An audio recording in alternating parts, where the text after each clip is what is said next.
Sentence improvement का question देखेंगे। ठीक है, सबसे पहले यहाँ पे सेंटेंस इंप्रूवमेंट का क्वेश्चन देखेंगे और फर्स्ट यहाँ पे क्वेश्चन क्या है देखिए।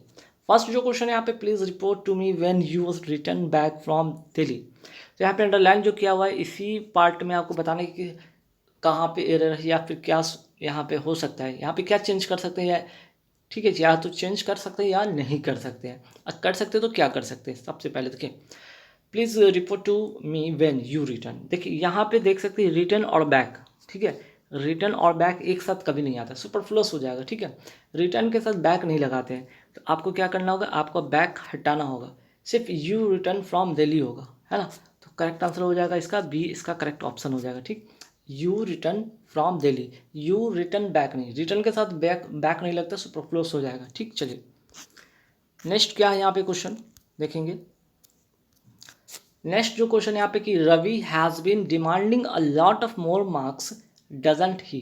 देखिए क्वेश्चन टैग का रूल ये कहता है कि आपका जो सब्जेक्ट और यहाँ पे जो वर्ब है इसी के अकॉर्डिंग यहाँ पे क्वेश्चन टैग भी आता है।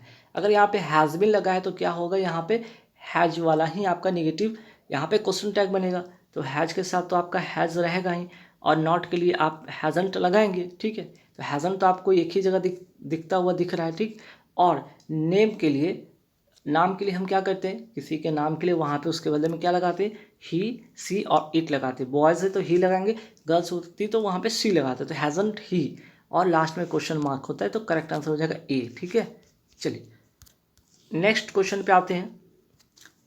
Exercise is benevolent to good health. तो देखिए यहाँ पे बात एक्सरसाइज की हो रही है और यहाँ पे गुड हेल्थ की बात हो रही है। तो एक्सरसाइज क्या है, गुड हेल्थ है, किसके लिए, तो एक्सरसाइज जो है बेनिफिशियल है गुड हेल्थ के लिए। ठीक है, लाभकारी है।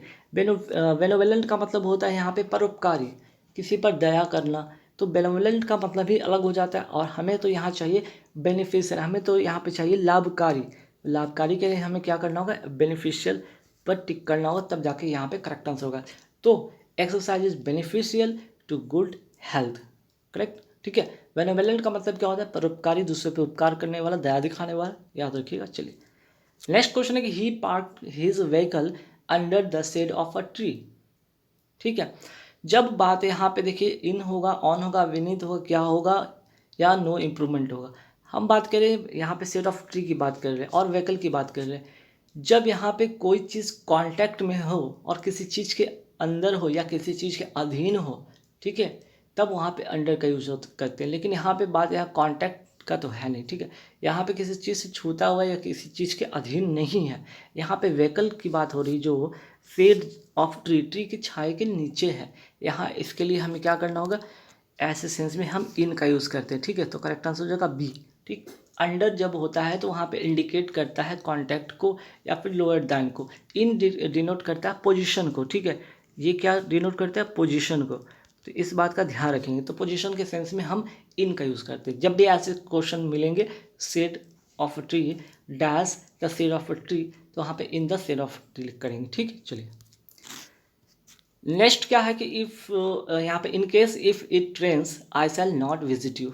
ये आपका क्या कंडीशनल सेंटेंस वाला क्वेश्चन, जहाँ पे कंडीशन, जो कंडीशनल सेंटेंस होता है वो आपका प्रेजेंट इंडेफिनिट में होता है। ठीक है, और जो आपका नेक्स्ट जो क्लॉज होता है वो क्या होता है, फ्यूचर में होता है। तो ठीक है, यहाँ तो फ्यूचर में है, I shall not visit you correct है। लेकिन यहाँ पे कंडीशनल सेंटेंस में आप देख सकते हैं कि इन केस और इफ़ दोनों एक साथ लिखा गया है, जबकि इन केस और इफ़ यहाँ पे इफ़ लिखे या आप इन केस लिखें। ठीक है, इफ़ लिखे या इन केस लिखे तब जाकर कंडीशन सेंटेंस सही है। तो आप इन केस के साथ आप क्या जाएंगे, यहाँ पे इन केस ऑफ करना होगा। ठीक है, इफ़ यहाँ पे आप हटा देंगे, एक साथ नहीं करेंगे। ठीक है, यहाँ पे इस बात का ध्यान रखेंगे। क्लियर, इस बात पे आप ध्यान रखेंगे। यहाँ पे आप इन केस करेंगे या फिर यहाँ पे इफ़ या इन केस जो होता है अलग, एक अलग अलग चीज़ नहीं, सेम ही चीज़ है। तो सॉरी, यहाँ पे इन केस ऑफ भी नहीं होता है। ठीक है, ध्यान रखिए, इफ़ होगा। ठीक, या तो इफ़ आप करेंगे या इन केस करेंगे, ऑफ भी नहीं लगाएंगे, ऑफ वाला भी गलत हो जाएगा। इफ़ या इन केस, इफ़ या इन केस दोनों में से कोई करेंगे। इफ़ इट ट्रेन्स, ठीक है, if it trains I shall not visit you. ठीक, इस तरह से आप करेंगे या इन केस के सेंस में करेंगे, है ना। चलिए यहाँ पे रेंस है, सॉरी ट्रेंस मैं बोल दिया, यहाँ पे रेंस है। इफ इट रेन्स, ठीक है, इफ इट रेन्स या फिर in case it rains I shall not visit you. ठीक है, यहाँ पे बारिश के वर्षा के सेंस में बात हो रही है, बारिश के सेंस में बारिश हो, ट्रेन की बात नहीं हो रही। ठीक है, तो ध्यान रखिएगा यहाँ पे।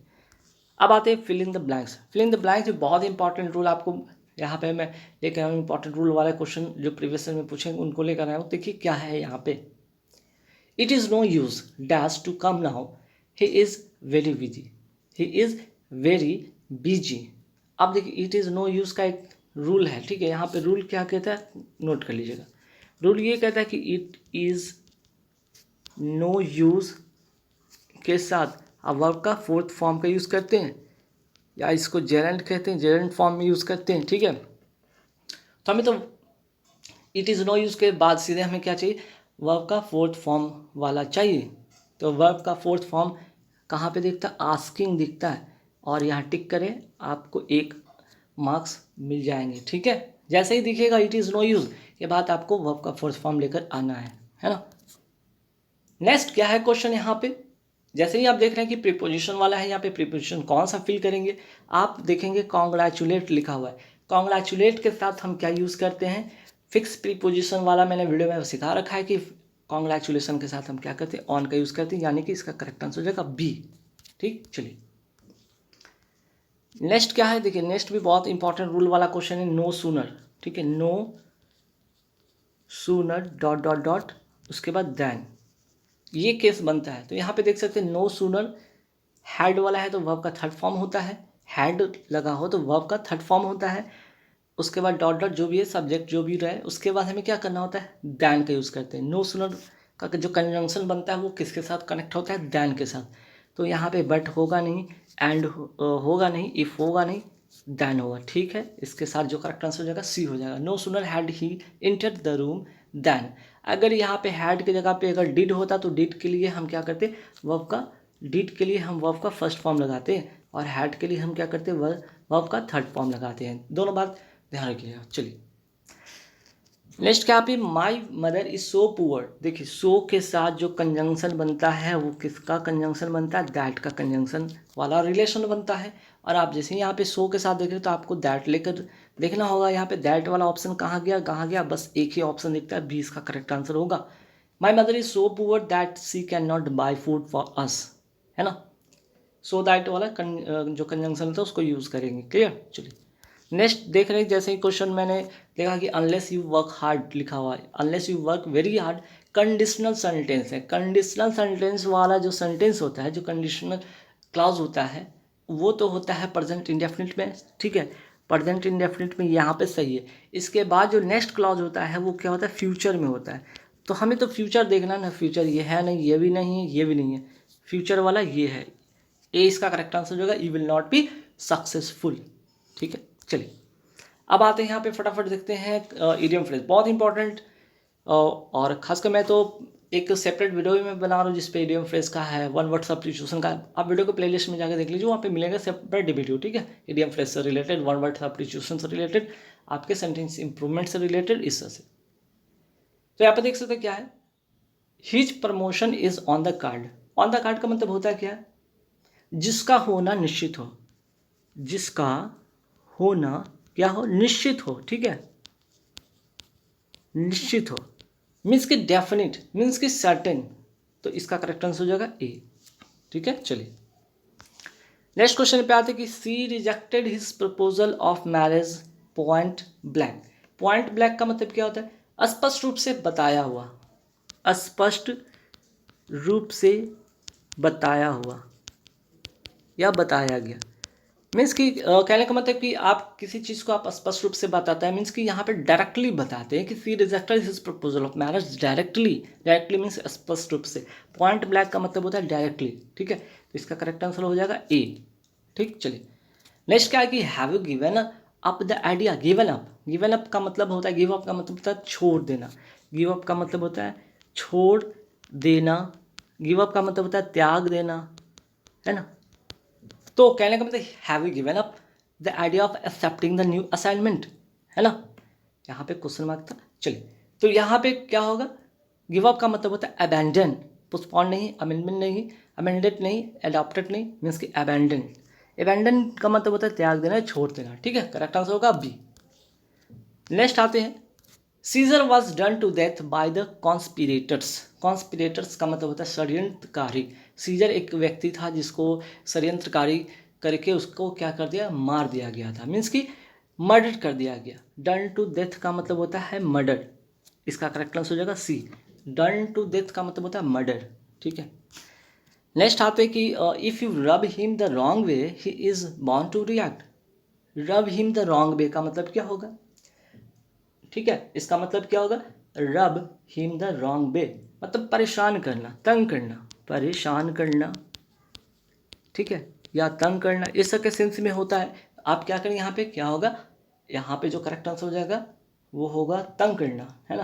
तंग करने के सेंस में आपको बताना है, तो क्या होगा यहाँ पे, तंग करना, है ना। If you rub him the wrong वे, तो क्या होगा यहाँ पे, आपका होगा अनॉय हिम, इसका डी करेक्ट आंसर होगा। अनॉय का मतलब होता है परेशान करना, तंग करना, ठीक है। अब फटाफट देखते हैं, अब यहाँ से सिनोनिम देखते हैं, मीन्स कि आपके सेम मीनिंग वाला यहाँ पे क्वेश्चन आता है एग्जाम में, 5 मार्क्स के, 3 मार्क्स के, 2 मार्क्स के, इस तरह से करके आते हैं, ठीक है, जो भी हो। तो आपको यहाँ पे सिनोनिम्स मतलब क्या होता है, बेस्ट एक्सप्रेस या फिर एक ही सेम मीनिंग जिसको कहते हैं, इसको कहते हैं सेम मीनिंग वाला क्वेश्चन, ठीक है। तो सबसे पहले यहाँ पे देखिए डियर, डियर का मतलब क्या होता है, डियर का मतलब 2 मीनिंग होता है, एक तो होता है प्यारा भी होता है, डियर का मतलब प्यारा भी होता है या महंगा भी होता है। जैसे मैंने वर्ड लिखा होगा, इसका वर्ड मैं बताया इसका अर्थ क्या होता है, तो आप समझ गए होंगे कि यहाँ पे ऑप्शन के अकॉर्डिंग तो आपको महंगा के सेंस में तो सिर्फ कॉस्टली भी नज़र आता है, ठीक है, तो इसका करेक्ट आंसर होगा कॉस्टली, ठीक। चलिए नेक्स्ट क्या है यहाँ पे, मिनिमम। मिनिमम का मतलब होता है, जैसे कहते हैं मिनिमम प्राइस, इसका क्या है, तो मिनिमम प्राइस के सेंस में अगर बात करें तो वहाँ पे लोएस्ट हो जाएगा, इसका करेक्ट आंसर होगा सी, ठीक है। बाकी मेयर, मेयर का मतलब होता है कि क्वांटिटी के सेंस में होता है, काफ़ी मीन्स का मात्रा के सेंस में होता है, ठीक है। यहाँ पे मात्रा के सेंस में होता है, कम मात्रा के सेंस में होता है मियाग्रम, ठीक। तो यहाँ पे जो आपका तो करेक्ट आंसर होगा सी, लोएस्ट। मिनिमम, मिनिमल का मतलब होता है क्या, यहाँ पे मिनिमल का मतलब होता है आपका, यहाँ भी कम के सेंस में होता है, इन्फॉर्मेशन के सेंस में होता है। लिटिल का मतलब होता है जहाँ पे आपको अनकाउंटेबल चीज़ का काउंटिंग करना हो, बताना हो, तब वहाँ पे करते हैं। लेकिन अगर हम कॉमन सेंस की बात, कॉमन या जनरल सेंस में बात करें, मिनिमम का मतलब होता है लोएस्ट या कम के सेंस में, ठीक है। चलिए नेक्स्ट क्वेश्चन है कि आपका डेलीगेट। डेलीगेट का मतलब होता है क्या, डेलीगेट का मतलब होता है प्रतिनिधित्व या प्रतिनिधि दल जिसको कहते हैं। तो प्रतिनिधित्व करना या फिर डेलीगेट का मतलब यहाँ पे प्रतिनिधित्व, कोई दल होता है उसको कहते हैं रिप्रेजेंटेटिव, इसका करेक्ट आंसर हो जाएगा बी। नेक्स्ट क्या भाई, इंडस्ट्रियस। इंडस्ट्रियस का मतलब होता है मेहनती, मेहनती। तो मेहनती का क्या हो जाएगा, इसका करेक्ट आंसर हार्ड वर्किंग, सी इसका करेक्ट आंसर हो जाएगा, ठीक है। कोलसस, कोलसस का मतलब होता है क्या, विशाल। कोलसस का मतलब होता है विशाल, ठीक। तो इसका जो करेक्ट आंसर होगा वो होगा ह्यूज, ठीक है। इसका करेक्ट आंसर हो जाएगा ह्यूज, ह्यूज का मतलब होता है विशाल, ठीक है। चलिए अब यहाँ से एंटोनिम्स देखेंगे क्वेश्चन। देखिए एंटोनिम्स, एंटोनिम्स का मतलब होता है यहाँ पे अपोजिट आपको बताना है, अपोजिट इन मीनिंग बताना है, ठीक है। तो यहाँ पे सबसे पहले आके देखते हैं फ्लेक्सिबल। फ्लेक्सिबल का मतलब क्या होता है, लचीलापन, ठीक है। फ्लेक्सिबल का मतलब होता है लचीलापन या फिर कह सकते हैं कोमल के सेंस में होगा, और यहाँ पे इसका अपोजिट होगा रिजिड, मीन्स कि कठोर, ठीक है। चलिए नेक्स्ट है सुपरफिशियल। सुपरफिशियल का मतलब होता है कि छिछला, मीन्स कि कम गहरा। इसका अपोजिट क्या होगा, गहरा, मीन्स कि डीप, इसका करेक्ट आंसर होगा, मीन्स कि सी इसका करेक्ट आंसर हो जाएगा, ठीक है। नेक्स्ट क्वेश्चन है यहाँ पे देख सकते हैं कि ओपेक। ओपेक का मतलब क्या होता है, ओपेक का मतलब होता है कि अपारदर्शी, अपारदर्शी।